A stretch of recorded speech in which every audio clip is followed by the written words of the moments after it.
예전에는 저 하영 앞에 술집도 많이 없어가지고 저 팔각정에서 막걸리 먹고 이런 것도 있는데 답사를 갔던 적이 있었어요. 그때 처음으로 좀 되게 단란한 초등학교 학생들 같이 가는 느낌이. 처음으로 술을 마셨던 날. 네, 제가 그때 생애 첫 술이었거든요.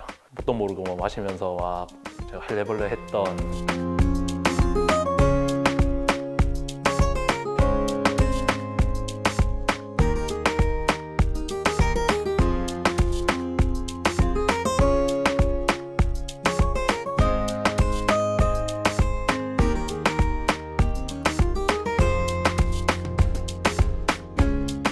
대학 입학 후 제일 처음 수업 시간이 제일 아직까지도 기억이 나는데 역사교육과의 그 강의 전담 교수로 계시는 김미경 교수님 수업이셨는데 첫 마디가 영어로 하셨습니다. 그래서 이제 단체로 저희 동기들이 다 멘탈이 좀 붕괴가 됐었죠. 영어로 인사말을 하시는데 아무 말도 대답을 못하는 게 대학 잘못 왔나 이 생각도 했었고, 사범대에서 제일 중요한 건 임용고사를 합격하는 비율이라고 생각했는데 다들 꾸준하게 합격자가 나오고, 그다음에 이제 교수님들도 그때 당시에는 막 임용반을 운영하셔가지고 막 스파르타하게 좀 공부도 시켜주셨고, 그다음에 대학교에서도 사범대생을 위해서 이제 공부해라고 독서실 같은 것도 만들어 주었습니다. 이제 그런 후원 같은 게 있어서 여러 가지 역사 교육과가 있지만 그 중에서도 이제 교수님들의 열정 그리고 학교의 이제 관심 이런 것들을 통해서 대가대 역사교육과에 입학 원서를 2개나 냈습니다. 나하고는 다하고는 둘 다 냈습니다. 4학년 때 이제 교생 실습 갔다 왔는데 그때 이제 학생들이 너무 저를 좋게 봐주고 제 수업을 잘 들어주고, 그 친구들 덕분에 진짜 교사가 돼야겠다라는 거를 확실히 잡고, 그때부터 이제 4학년 때부터 공부를 시작해서 좀 늦게 시작을 하긴 했습니다. 학생들이 자신만의 역사관을 가지고 올바르게 역사를 판단할 수 있는 사람이 조금이라도 100분의 1이라도 성숙시켜줄 때 가끔 이제 보람이 들긴 합니다. 특히 막 선생님 수업을 듣고 역사라는 과목이 재밌어졌다, 선생님 과목을 듣고 역사를 암기만 하는 과목이 아니라 생활이라는 것을 알게 됐다라는 이제 말을 해주는 친구들이 있거든요. 그래도 역사 교사로서 내가 잘하고 있구나, 내 수업을 좋아하는 애들이 있구나 라는 얘기를 들었을 때 가장 지금은 보람이 넘치고, 후에는 내년에든 내후년에도 고3을 하게 된다면 제 제자가 제 후배가 됐으면 좋겠습니다.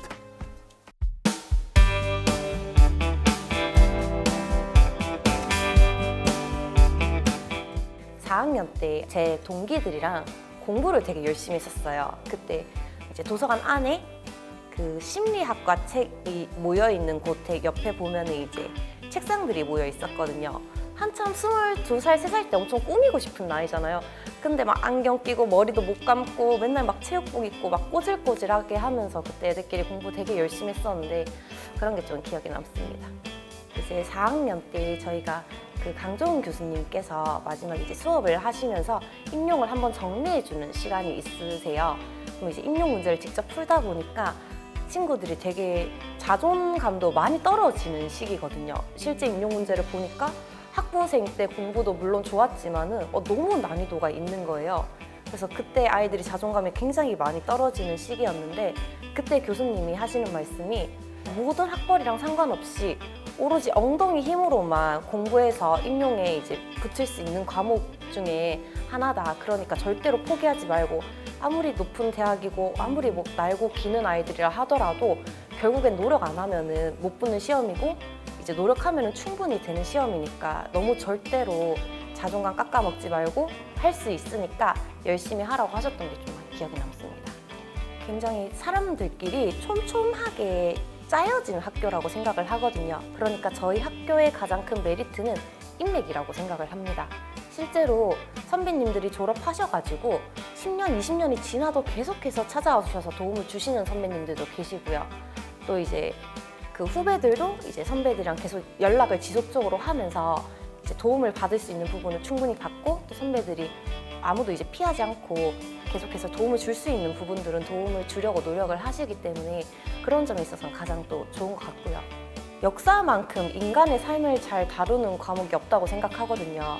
굳이 내가 희생할 필요가 없음에도 불구하고 대의를 위해서 희생했던 그런 이야기들을 들려준다든지, 아니면 이제 우리가 어떻게 형성이 되었고 우리가 이제 하나의 정체성을 가지고 같은 친구고 이웃이고 같은 국민이라는 점 이런 것들을 이제 이야기를 하다 보면은 자연스럽게 이제 그런 방면으로도 아이들이 사회성이 많이 길러지는 것 같더라고요. 그러면서 정말 작게 아이들이 다른 사람들의 마음을 이해하면서 변화하는 모습들이 보이거든요. 그럴 때 좀 많이 보람을 느낍니다.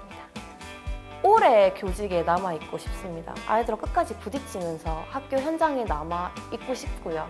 그리고 기회가 된다면 사실 좀 교감, 교장까지 이제 올라가가지고 멋진 학교 한번 만들어 보고 싶습니다.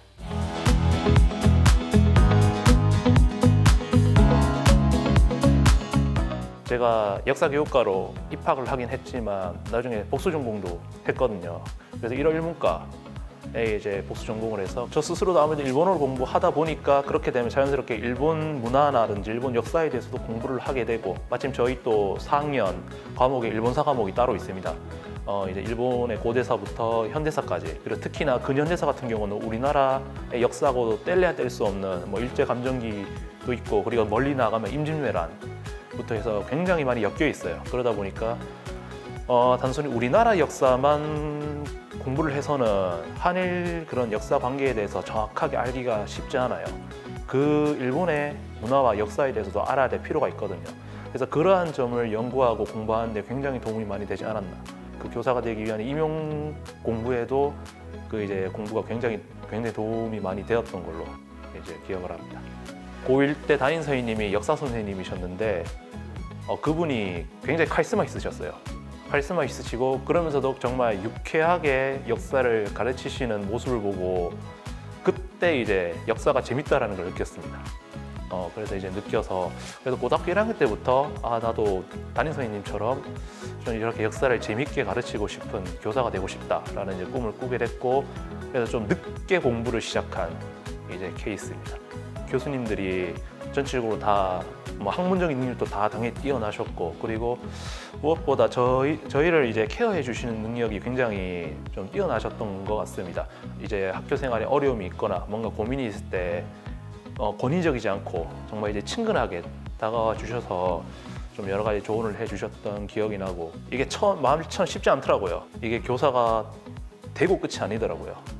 되고서 다시 시작이다라는 걸 느꼈고, 그래서 첫 초임 때는 지금 기억해도 정말 이불킥할 정도로 정말 부족함이 정말 많은 가르침을 줬던 것 같습니다. 첫 제자들한테. 근데 이제 그런 과정을 거치면서 또 나의 부족한 점을 깨닫고, 그러면서 이제 요즘 많이 유행하고 있는 여러 가지 교수 기법들을 이제 활용을 하면서 학생들에게 여러 가지 지식들을 전달하고, 그러한 과정을 통해서 학생들이 역사적인 사실에 대해서 이제 과거에는 단순히 막 지루하고 무조건 외워야 되고 그러한 것에 머무르는 게 아니라 나는 흥미를 가지고 수업을 참여를 한다는 부분에서 거기서 굉장히 큰 보람을 느꼈던 것 같습니다. 단순히 그냥 일반 교사로 머무르기보다는 지금 제가 더 나아가서 나중에 장학사라든지 그런 교육 행정 쪽도 좀 한번 여러 가지 일을 좀 해보고 싶어서 이제 준비를 하고 있거든요.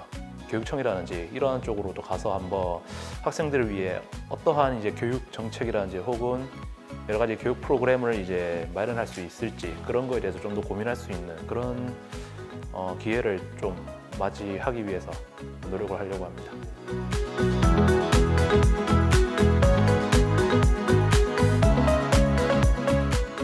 대구 가톨릭대학교는 나에게 평생 잊지 못할 추억이다. 대구 가톨릭대학교는 추억인 줄 알았는데 현재였다. 대구 가톨릭대학교는 나에게 마음의 안식처다.